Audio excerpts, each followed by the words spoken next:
Hello students, surface finish chapter के अंतर्गत हम सरफेस रफनेस ज्ञात करने की विभिन्न विधियों के बारे में अध्ययन कर रहे थे। सरफेस रफनेस ज्ञात करने की स्टाइलस मेथड के अंतर्गत 4 प्रकार के उपकरणों के विषय में मैं आपको बता चुका हूँ। यहाँ पर 5वां उपकरण पार्थोमीटर के बारे में आपको जानकारी दूंगा। पार्थोमीटर, इसमें 2 इंडक्टिव कॉइल्स होती हैं तथा इस कॉइल के बीच में एक रॉड लगी होती है जिस पर एक माइल्ड स्टील की प्लेट लगी होती है। कॉइल के बीच में लगाई गई रॉड के सिरे पर स्टाइलस लगा होता है। जब यह स्टाइलस रफ सरफेस पर चलता है तो स्टाइलस ऊर्ध्वाधर ऊपर तथा नीचे की ओर गति करता है। जब स्टाइलस एक ओर गति करता है तब उस ओर की कॉइल का इंडक्टेंस बढ़ जाता है तथा दूसरी ओर की कॉइल का इंडक्टेंस घट जाता है। ये दोनों कॉइल्स व्हीट स्टोन सेतु के 2 भुजाओं में लगी होती हैं या व्हीट स्टोन ब्रिज के 2 भुजाओं से जुड़ी होती हैं। जब एक कॉइल का इंडक्टेंस बढ़ जाता है तथा दूसरे का घट जाता है, उस समय व्हीट स्टोन सेतु असंतुलित हो जाता है और इसके असंतुलन होने का मान इसके विकर्ण पर लगे गैल्वेनोमीटर पर पढ़ लिया जाता है।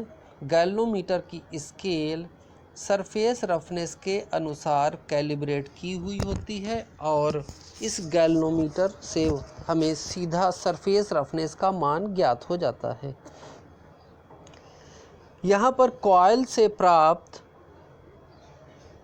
सिग्नल को एक एम्पलीफायर में एम्पलीफाई किया जाता है तथा पेन रिकॉर्डर के द्वारा इसे किसी पेपर पर रिकॉर्ड भी कर लिया जाता है।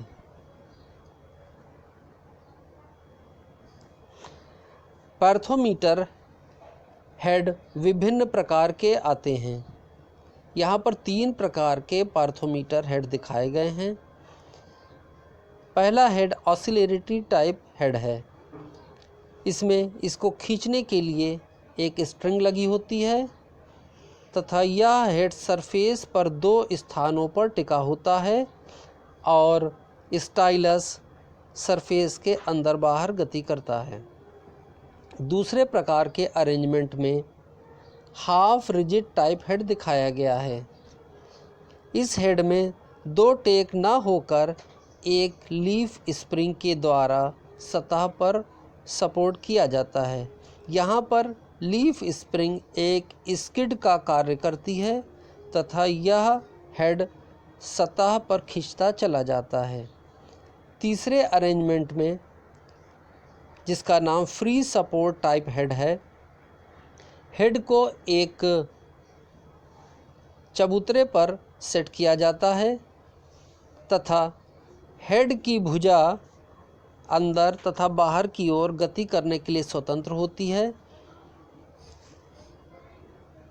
हेड की भुजा को बाहर की ओर खींचने पर इस पे लगा स्टाइलस सरफेस के अंदर तथा बाहर की ओर गति करता है और इसका मान एम्पलीफाई होकर व्हीट स्टोन सेतु की विकर्ण पर लगे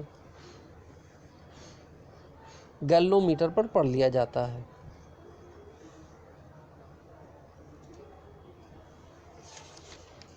स्टाइलस मेथड के अंतर्गत 5 प्रकार के सरफेस रफनेस टेस्टर का हमने वर्णन किया था। यहाँ पर न्यूमेटिक मेथड के विषय में मैं बताने जा रहा हूँ।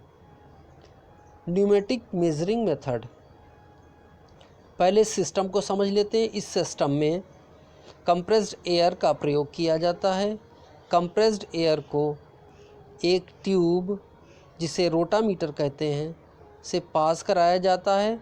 रोटामीटर में ऊपर की ओर एक फ्लोट लगा होता है। इस एयर को एडजस्ट करने के लिए एक नीचे की ओर एक वाल्व लगा होता है। जब तेज़ी से वायु प्रवाहित होती है तब यह फ्लोट ऊपर की ओर उठता है तथा जब वायु का प्रवाह कम होता है तब यह फ्लोट नीचे की ओर आता जाता है। इस रोटामीटर के ऊपर कैलिब्रेटेड स्केल होती है जिस पर सरफेस रफनेस का मान प्रिंट होता है। इसके आउटपुट ट्यूब के सिरे पर एक सेल्फ अलाइनमेंट हेड लगा होता है। इस हेड के सिरे पर एक नोज़ल होता है। इस नोज़ल के द्वारा कंप्रेस्ड एयर पास होती है। जब इस नोज़ल के संपर्क में रफ सरफेस को लाया जाता है तो सरफेस की वेवीनेस के बीच से होकर कंप्रेस्ड एयर प्रवाहित होना शुरू कर देती है। जितनी अधिक सरफेस की वेवीनेस होगी उतना ही अधिक वायु प्रवाहित होगी तथा रोटामीटर का फ्लोट उतना ही ऊपर जाकर रुकेगा तथा उस फ्लोट के मान को कैलिब्रेटेड स्केल पर पढ़ लिया जाएगा जो सरफेस रफनेस का मान बताता है।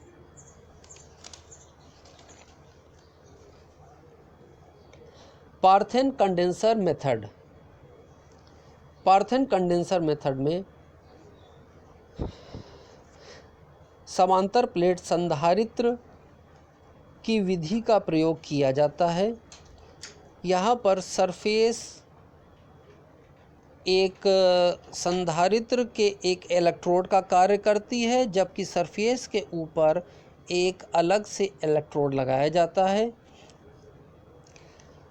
इस कंडेंसर का धारिता C = A/0/d द्वारा दिया जाता है, जहाँ पर A इस प्लेट का क्षेत्रफल है, D दोनों प्लेटों की बीच की दूरी है तथा ε0 इलेक्ट्रोस्टैटिक कांस्टेंट है। पार्थेन कंडेंसर में प्लेट के बीच में एक परावैद्युत मटेरियल भर दिया जाता है।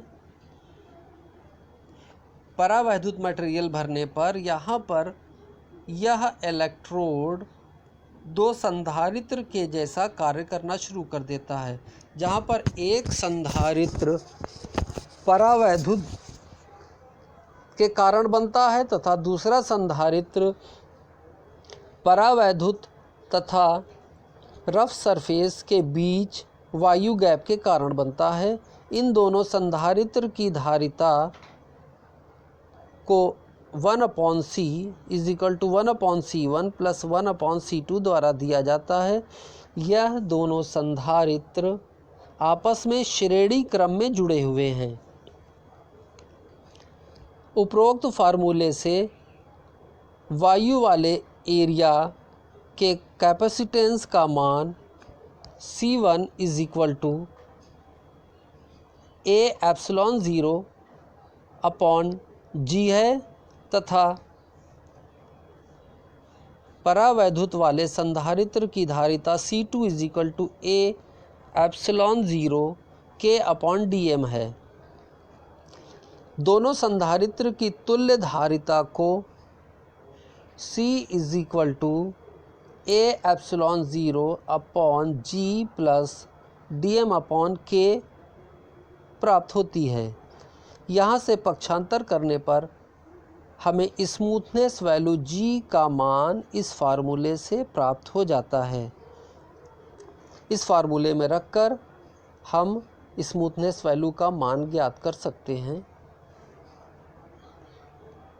Symbols of surface roughness. Indian standard IS 3073 1967 के अनुसार रफनेस के सिंबल में निम्न सूचनाएं होनी चाहिए, जिनमें पहला रफनेस वैल्यू इन RA है, दूसरा मैन्युफैक्चरिंग अलाउंस, तीसरा सैम्पलिंग लेंथ, चौथा मैन्युफैक्चरिंग मेथड तथा पांचवा डायरेक्शन ऑफ ले है। इन सारे मानों को सरफेस रफनेस के इस सिंबल पर दिए गए स्थानों पर लिखा जाता है। यहाँ पर एक सरफेस की रफनेस वैल्यू को दर्शाया गया है जो मिलिंग के द्वारा प्राप्त हुई है, मिलिंग ऑपरेशन के द्वारा प्राप्त हुई है। यहाँ पर 1.5 मशीनिंग अलाउंस को दर्शाता है।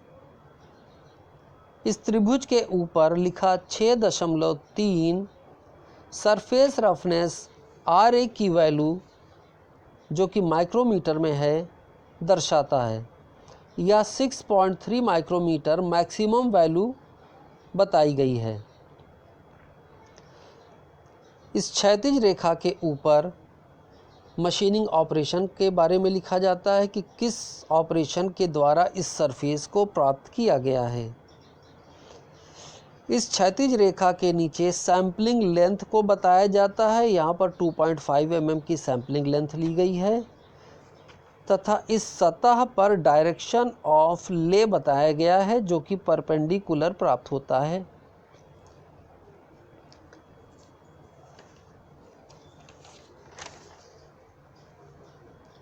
IS 3073 1967 के अनुसार विभिन्न सिंबल व संगत RA के मान को निम्न टेबल में दर्शाया गया है। यहाँ पर सिंबल दर्शाए गए हैं तथा उनके लिए प्रयोग होने वाली RA वैल्यू को बताया गया है। यदि कोई भी मशीनिंग ऑपरेशन नहीं किया गया है उस पर इस प्रकार का टाइल्ड का निशान दर्शाया जाएगा तथा यह सरफेस रफनेस वैल्यू 25 माइक्रोन या 25 माइक्रोमीटर से अधिक होगी। यदि सतह पर एक त्रिभुज दर्शाया गया है तो सरफेस रफनेस का मान 8 माइक्रोमीटर से 25 माइक्रोमीटर के बीच होगा। यदि दो त्रिभुज को दर्शाया गया है तो सरफेस रफनेस RA का मान 1.6 माइक्रोमीटर से 8 माइक्रोमीटर के बीच होगा। यदि तीन त्रिभुज के द्वारा दर्शाया गया है तो सरफेस रफनेस का मान 0.25 माइक्रोमीटर से 1.6 माइक्रोमीटर के बीच होगा। इसी प्रकार यदि चार त्रिभुज द्वारा सतह पर दर्शाया गया है तो इसका मान 0.025 माइक्रोमीटर से कम होगा। इस प्रकार आप देख रहे हैं कि त्रिभुजों की संख्या बढ़ने पर RA वैल्यू का मान घटता चला जा रहा है और स्मूथ सरफेस प्राप्त होती चली जा रही है। इसी प्रकार IS 3073 1967 के अनुसार सरफेस रफनेस के RA मानों को N1, N2 and so on N12 तक दिया जाता है। यहाँ पर आपका यह चैप्टर समाप्त होता है। Thank you.